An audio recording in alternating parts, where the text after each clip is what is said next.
एक बार फिर से आप सभी का स्वागत है। हम अध्ययन कर रहे हैं इतिहास की दूसरी पुस्तक का और अब समय है कि हम मंदिर के विषय में और भी ज्यादा विस्तार से वर्णन करें, क्योंकि हम दूसरे अध्याय से लेकर 7वें अध्याय तक मंदिर के विषय में पूरा वर्णन पाते हैं। तो इसमें हम कुछ इंपॉर्टेंट और खास बातों पर चर्चा कर रहे हैं, उस पर अध्ययन कर रहे हैं। तो मेरे प्यारे भाई बहनों, जैसा कि मैंने अभी आपको पिछले रिकॉर्डिंग में बताया कि मोरिया नामक पर्वत पर वो मंदिर स्थापित किया गया, और यहां पर हम जो देखते हैं कि जब वो मंदिर बनाया जा रहा है, वो मंदिर आखिर क्या है। पहले तो हमें ये देखना होगा कि वो मंदिर क्या है, क्योंकि बहुत सारे लोगों को ये समझ में नहीं आता है कि वो मंदिर क्या है। क्या वो परमेश्वर का निवास स्थान है? क्या परमेश्वर वहां पर विराजमान है? क्योंकि बहुत सारे लोगों को, क्योंकि हम इंडिया में रहते हैं, इंडिया में हम जब दूसरे अलग मान्यताओं के मंदिर देखते हैं तो वहां पर उनके देवी देवताओं की मूर्तियां विराजमान होती हैं। तो क्या ये सचमुच में परमेश्वर का एक निवास स्थान था कि परमेश्वर वहां विराज करता था? मेरे प्यारे भाई बहनों, जब हम इसके विषय में पढ़ते हैं तो यहां पर इस मंदिर को परमेश्वर का मंदिर नहीं कहा गया है। पहली बात तो आप ये बड़े ध्यान से सुनिए। यहां पर जब हम दूसरे अध्याय पहले वचन को ही पढ़ते हैं तो यहां लिखा है, अब सुलेमान ने यहोवा के नाम का एक भवन और अपना राजभवन बनाने का विचार किया। क्या? यहोवा के नाम का भवन। बड़े ध्यान से सुनिए, ये जो भवन है, ये जो मंदिर है, ये परमेश्वर यहोवा के नाम का मंदिर है। और ये क्या है? ये मंदिर एक जरिया था कि परमेश्वर की दृष्टि हमेशा इस स्थान पे लगी रहेगी कि जो कोई उसके द्वारा जो प्रार्थना करेगा वो परमेश्वर तक सुनी जाएगी। परमेश्वर ने वो एक जरिया बनाया था। जैसे कि हम देखते हैं कि जो मिलाप वाला तंबू था, परमेश्वर ने जिसकी आज्ञा मूसा को दी थी कि भाई तुम मिलाप वाला तंबू इस तरीके से बनाना, हमने निर्गमन की पुस्तक में पढ़ा है। तो वहां पर परमेश्वर मूसा से बातें किया करते थे, वहां परमेश्वर के वचन का आदान प्रदान हुआ करता था।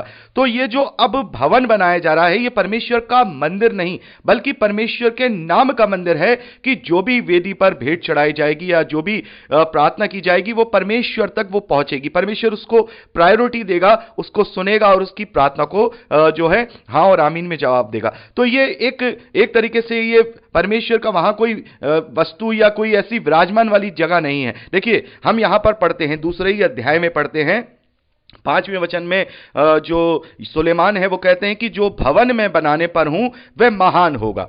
जो भवन में बनाने पर हूं वो भवन महान होगा, क्योंकि हमारा परमेश्वर सब देवताओं में महान है। तो ये वचन भी लेकर के बहुत सारे लोग कंफ्यूज हो जाते हैं, क्या और भी देवी देवता मौजूद हैं? नहीं, यहां पर इस वचन का कहने का जो तात्पर्य है कि दुनिया में इतनी सारी जो मान्यताएं हैं उनमें सच्चा जो है वो हमारा परमेश्वर यहोवा है, उसके तुल्य कोई नहीं है।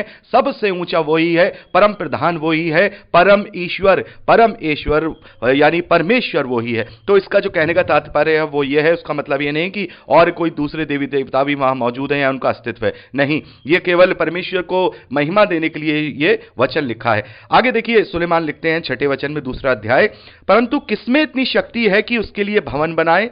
वह तो स्वर्ग में वरन सबसे ऊंचे स्वर्ग में भी नहीं समा सकता। मैं क्या हूं कि उसके सामने धूप जलाने को छोड़ और किसी विचार से उसका भवन बनाऊं? तो बड़े ध्यान से आप सुनिए कि यहां क्या है।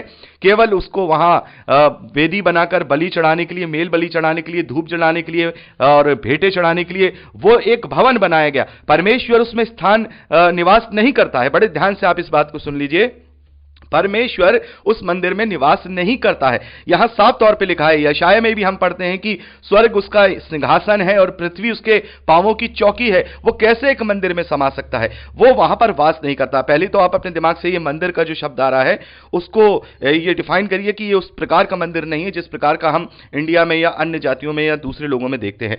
परमेश्वर इतना महान है कि उसकी शक्ति उस भवन में नहीं समा सकती।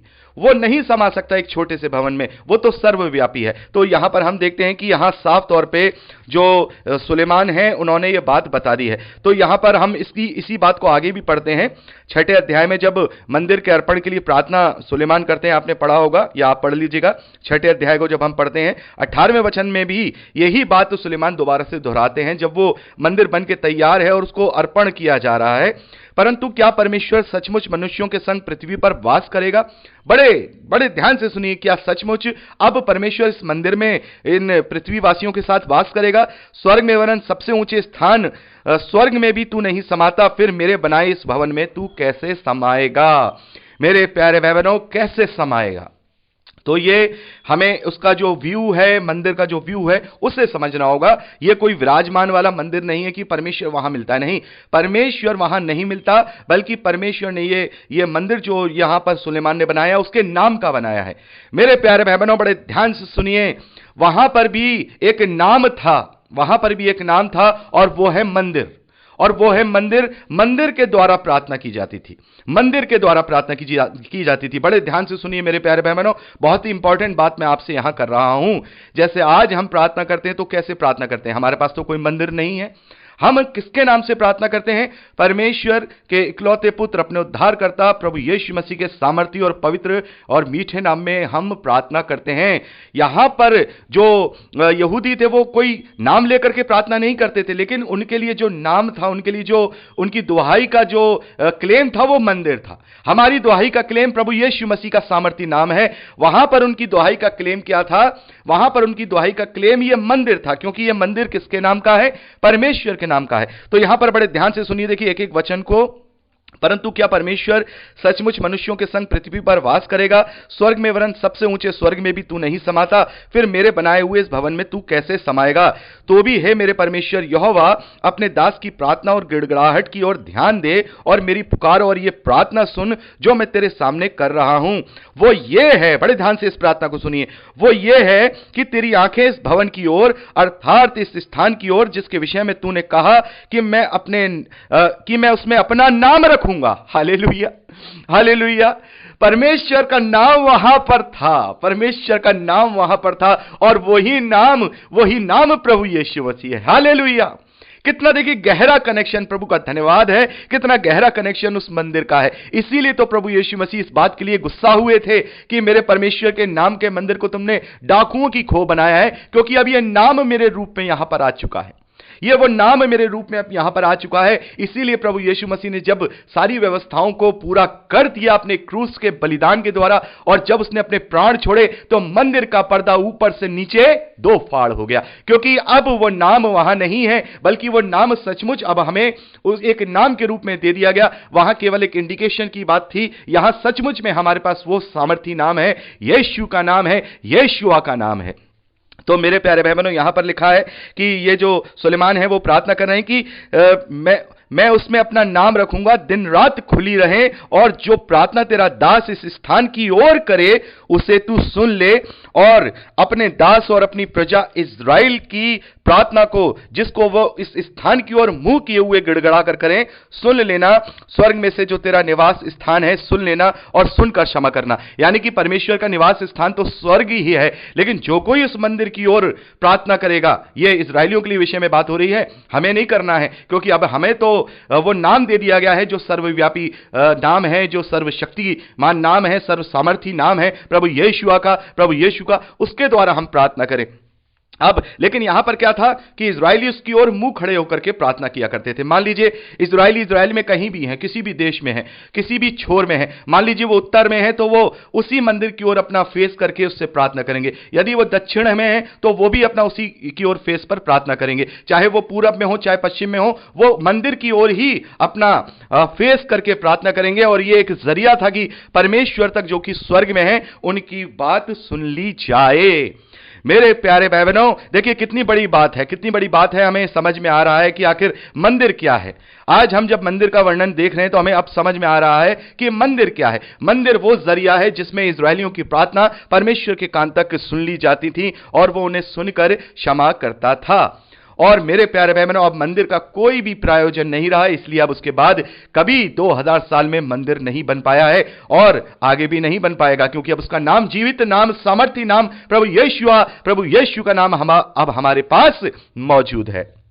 तो मेरे प्यारे भाई बहनों, यहां पर हम देखते हैं कि कुछ इसी प्रकार की बातें आपने एक और जो मान्यता है उसमें देखा होगा। मुस्लिम भाई बहन हैं वो जो है आपने देखा होगा, उनका एक जो मक्का में है उसकी तरफ ही अपना फेस करके अपना प्रार्थना करते हैं, अपनी दुआ करते हैं, और उनकी जो मॉस्क होती हैं, जो उनकी मस्जिदें होती हैं, उनका जो फेस होता है वो भी उसी मक्का की साइड ही होता है। तो ये उसी तर्ज पर है, ये उसी तर्ज पर है। आज मैं आपको क्लियर सच्चाई बताना चाहूंगा, ये उसी तर्ज पर है। और उस समय में जब इनके नबी साहब थे, तब ये जब प्रार्थना किया करते थे तो ये बैतुल मुकद्दस यानी कि पवित्र मंदिर की ओर किया करते थे। Hallelujah, hallelujah. तो हमें यह बात पता चलती है कि सारी चीजें इस्लाम ने और उनके नबी ने यहूदियों से ऑक्युपाई की हैं, चूंकि प्रभु यीशु मसीह ने इन सब बातों की छुड़ौती कर दी थी और उन्हें समझ में नहीं आया कि अब मंदिर की और किसी चीज की जरूरत नहीं है, तो उन्होंने वहां पर प्रार्थना करना शुरू किया। लेकिन जब विरोध हुआ और यह हुआ कि उन्हें यह लगा कि नहीं, अब मुझे तो अपना सेल्फ खुद का ही बनाना है, तो उन्होंने क्या किया, यह दावा शुरू कर दिया कि नहीं, अब जो उनका परमेश्वर गॉड है, उसने उन्हें कहा कि नहीं, अब यहां बैतुल मुकद्दस यानी मंदिर की तरफ नहीं, यह नया मैंने तुम्हें दे दिया है, ये जो मक्का है यहां पर, इसके तरफ तुम्हें अपना मुंह करके अपना प्रार्थना जो भी नमाज वगैरह पढ़नी है वो करनी है। तो ये सब इसी की तर्ज पर इन लोगों ने लिया है। यहां तक कि जो पुरानी व्यवस्था है इजरायलियों के लिए, उस व्यवस्था में जो नियम हैं वो नियम तक उन्होंने ऑक्युपाई किए हैं, सारे नियम ऑक्युपाई किए हैं, जो यहूदियों के इजरायलियों के नियम थे वो सारे ऑक्युपाई किए हैं, और दावा यह किया गया कि मैं इजराइल के वंश का हूं। तो मेरे प्यारे भाई बहनों, यदि सही मायने में परमेश्वर की ओर से वो वचन उनके पास पहुंचे होते तो ये वचन भी पहुंच गया होता कि अब मंदिर की जरूरत नहीं है, क्योंकि मंदिर अब दो फाड़ हो गया, और क्योंकि प्रभु यीशु मसीह अब इस धरती पर आ चुका है, तो किसी भी तरीके के नाम की या किसी भी तरीके के भवन की अब हमें जरूरत नहीं है, क्योंकि हमारे पास सामर्थी नाम है। लेकिन चूंकि वो तो कॉपी कर रहे थे, तो कॉपी करने में वो सारी बातें उन्होंने यहूदी और इजरायलियों की ही कॉपी की। जैसे यहूदी आज भी माफ कीजिएगा, आज भी हम देखते हैं कि वो जो मंदिर का एक जो टूटा फूटा सा एक स्थान बचा हुआ है, जिसे हम वेस्टर्न वॉल कहते हैं, जिसे हम वेस्टर्न वॉल के रूप में जानते हैं, जो सुलेमान का मंदिर तो खैर टूट ही चुका है, उसके बाद जो जरूब्बाबेल के द्वारा और नehemiah के टाइम में बनाया गया, उसकी एक छोटी सी दीवार वेस्टर्न वॉल में है, और आज यहूदी उसी की ओर मुंह करके प्रार्थना करते हैं। आपने कई बार जो है इंटरनेट पे या किसी पिक्चर में जरूर देखा होगा। तो इस प्रकार से यहां पर पूरी बात होती है। तो आज हम यहां पर जान गए कि ये वो परमेश्वर का निवास स्थान वाला मंदिर नहीं है, क्योंकि परमेश्वर तो स्वर्ग में है, ये केवल एक जरिया था। मान लीजिए ये लाइन थी एक, कि इसी लाइन से होकर के परमेश्वर तक ये प्रार्थना पहुंचेगी। अब ये लाइन क्या होगी, देखिए इसका उदाहरण मैं आपको देखिए बहुत ही एक साधारण वे में आपको बताना चाहूंगा। जैसे मान लीजिए आज से 15 साल पहले जब हम लोग फोन कॉल किया करते थे, एक दूसरे को फोन किया करते थे, तो वो कौन से फोन होते थे, वो तार वाले फोन हुआ करते थे, और वो हमारे कान पर लगते थे, और वो तार जाकर के खंबे पे जाता था, और खंबे से ही वो पूरे तार पूरे ऑल ओवर वर्ल्ड में फैले हुए थे, जिससे ट्रंक कॉल और एसटीडी वगैरह लगा करती थी। तो क्या होता था, अगर वो तार कट गया तो ट्रंक कॉल कट गया, तार कट गया तो ट्रंक कॉल कट गया, और जहां वो तार नहीं है वहां से वो ट्रंक कॉल नहीं लग सकता है, वहां से कॉल नहीं लग सकता था। तो ये मंदिर वो तार था जो पुरानी व्यवस्था थी। बड़े ध्यान से सुनिए, मंदिर वो तार है जो पुरानी व्यवस्था थी, जिसकी आवाज परमेश्वर तक उस मंदिर के थ्रू पहुंचा करती थी। लेकिन प्रभु यीशु मसीह की व्यवस्था ये वो व्यवस्था है जो आज के समय में हम मोबाइल फोन के रूप में देखते हैं। प्रभु मुझे क्षमा करे, ये मैं एक साधारण सा उदाहरण दे रहा हूं ताकि हमें समझ में आने पाए। मैं प्रभु से क्षमा चाहता हूं, लेकिन ये समझाने के लिए मैं आप लोगों को कह रहा हूं कि इस तरीके से समझ लीजिए कि जैसे कि पहले केवल तार के द्वारा प्रार्थना सुनी जाती थी, अब हम कहीं भी हों, मोबाइल के टावर कहीं भी आ सकते हैं, मोबाइल के टावर कहीं भी पहुंच सकते हैं, क्योंकि अब सिग्नल से सारे काम होते हैं। तो आज तार से नहीं, सिग्नल से काम होते हैं। वैसे ही आज मंदिर से नहीं, प्रभु यीशु मसीह के सामर्थी नाम से प्रार्थना सुनी जाती है। Hallelujah, hallelujah. मेरे प्यारे भाई बहनों, प्रभु यीशु मसीह के सामर्थी नाम से अब प्रार्थना सुनी जाती है, और वो भवन भी परमेश्वर के नाम का भवन था। वो परमेश्वर के नाम उसमें रहा करता था, और वो नाम अब वो देधारी हो गया, वो वचन देधारी हो गया, वो कलाम देधारी हो गया, और उसने समस्त मानव जाति के लिए अपने आप को कुर्बान कर दिया, और तीसरे दिन जी उठा, और आज अपने पिता के दाहिनी ओर विराजमान है, और वो नाम हमें दे गया, सामर्थी नाम दे गया। उस सामर्थी नाम के द्वारा हमारी प्रार्थनाएं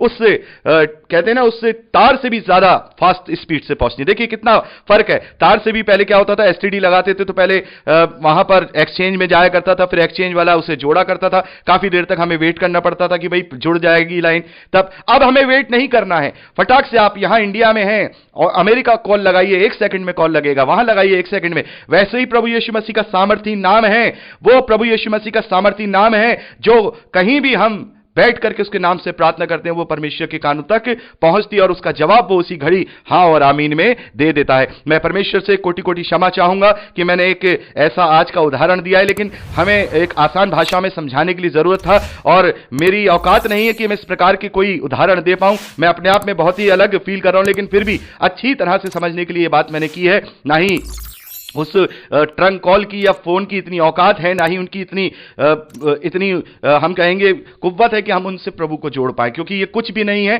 जीरो है। लेकिन केवल समझने के लिए मैंने आपको ये उदाहरण दिया है। तो मेरे प्यारे भाई बहनों, यहां पर हमने पूरा मंदिर के विषय में पूरा एक जो हमें स्पेशल बातें थी वो जानी है। और भव्यता क्या है, भव्यता क्या है, ये भी आप यहां पढ़ करके देख सकते हैं। तो आगे का अध्ययन अगली रिकॉर्डिंग में करेंगे। प्रभु आपको आशीष दे।